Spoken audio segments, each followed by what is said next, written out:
സഹനത്തിൻ്റെയും കർത്താവിനെ കുറിച്ചുള്ള പീഡാനുഭവത്തിൻ്റെയും ദൈവിക രഹസ്യങ്ങളെല്ലാം അത് എന്തോ ഒരു അത്ഭുതം. ഈശോയ്ക്ക് 1000 വർഷങ്ങൾക്ക് മുമ്പ് കൃത്യമായി ഈശോ അനുഭവിക്കാൻ പോണ കാര്യങ്ങളെക്കുറിച്ചെല്ലാം, ഉദാഹരണത്തിന് അവിടെ പറഞ്ഞിരിക്കുകയാണ്, ഒരു ഇച്ചിരി ഈശോനെ ഒന്ന് കൂടെ നിർത്തിയേ, ഇപ്പം കിട്ടിയില്ലേ എൻ്റെ നല്ല ഇടയൻ. അതായത് അവിടെ പറഞ്ഞിരിക്കുകയാണ് 22-ാം സങ്കീർത്തനത്തിലെല്ലാം പറഞ്ഞിരിക്കുന്നത്, അവരെൻ്റെ കൈകാലുകൾ കുത്തിത്തുളയ്ക്കും. കൃത്യം അതൊക്കെ ഈശോ ഇങ്ങനെ പൂർത്തിയാകാൻ സന്തോഷിക്കുകയാണ്.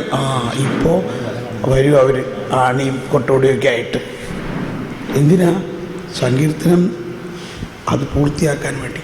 അപ്പോൾ ഈശോയെ സംബന്ധിച്ച് എന്താണെന്ന് വെച്ചാൽ എനിക്ക് ഭയങ്കര അതൊക്കെ ഇനി ഞാൻ ഈ അനിമേഷൻ ഫിലിമിൽ അവതരിപ്പിക്കുന്നത്.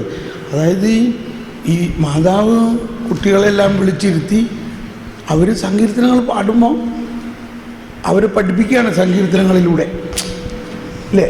മാതാവും ഔസേപ്പിതാവും സങ്കീർത്തനങ്ങൾ പാടി ഇവരെ പഠിപ്പിക്കുകയാണ് ഈ സങ്കീർത്തനത്തിൻ്റെ അർത്ഥം എന്താണ്. മുഴുവനും പറയൂല, മുഴുവനും പറയാൻ പറ്റില്ല പിള്ളേരോട്. പക്ഷേ ഈശോയ്ക്കും മാതാവിനും കൃത്യമായിട്ട് അറിയാം, അവരെൻ്റെ കൈകാലുകൾ കുത്തിത്തുളയ്ക്കും. അപ്പോൾ മറ്റുള്ള പിള്ളേരൊക്കെ ചോദിക്കും, അതെന്തിനാ കൈകാല് കുത്തിത്തുളയ്ക്കണേ? അപ്പോഴേക്കും ഈശോയ്ക്ക് വേദന എടുക്കാൻ തുടങ്ങുകയില്ലേ അവിടെ? ഈശോ അത് ജീവിക്കുകയാണ് അപ്പോൾ അവിടെ.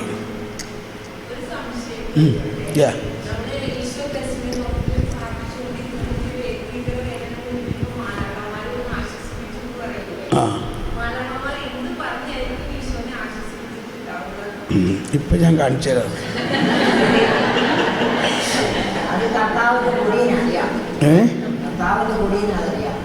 ഇല്ലില്ല, അതാണ് ഇപ്പോഴത്തെ പറയാൻ പോണ തീം. ഇതാണ് ഇപ്പോൾ എടുക്കാൻ പോണ ക്ലാസ്. അതാണ് ഇപ്പോൾ എടുക്കാൻ പോണ ക്ലാസ്. മനസ്സിലായോ? ഇതാണ് നമ്മൾക്ക് മനസ്സിലാകാനുള്ള ഒരു ആകാംക്ഷ. It is so true. ഇത് നമ്മൾക്ക് മനസ്സിലാകണം.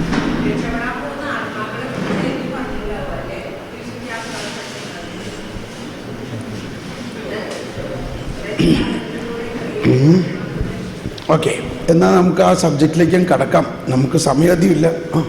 പാട്ട് ആത്മാവേ, ഇത് മനസ്സിലാകണമെന്നുണ്ടെങ്കിൽ പരിശുദ്ധാത്മാവിൻ്റെ ജ്ഞാനം വേണം, കൃപ വേണം. ഇപ്പോൾ നമുക്ക് എഴുന്നേറ്റ് നിന്ന് ആത്മാവെ പരിശുദ്ധാത്മാവെ എന്നുള്ള ഈ ഗാനം ആലപിക്കുമ്പോൾ ഈ പറഞ്ഞ ആ സഹനത്തിൻ്റെ രഹസ്യങ്ങൾ, ഗെത്സമനിയിൽ എന്തിനാണ് ഈശോ രക്തം വിയർത്തത്, എന്താ അവിടെ സംഭവിച്ചത്, എന്തിനാണ് അവിടെ മാലാഖ വന്നത്, ഇതെല്ലാം ഞങ്ങൾക്ക് വെളിപ്പെടുത്തി തരണേ. എന്താ വേണ്ടേ? ഫാൻ വേണ്ടേ? ചിലർക്ക് ഫാൻ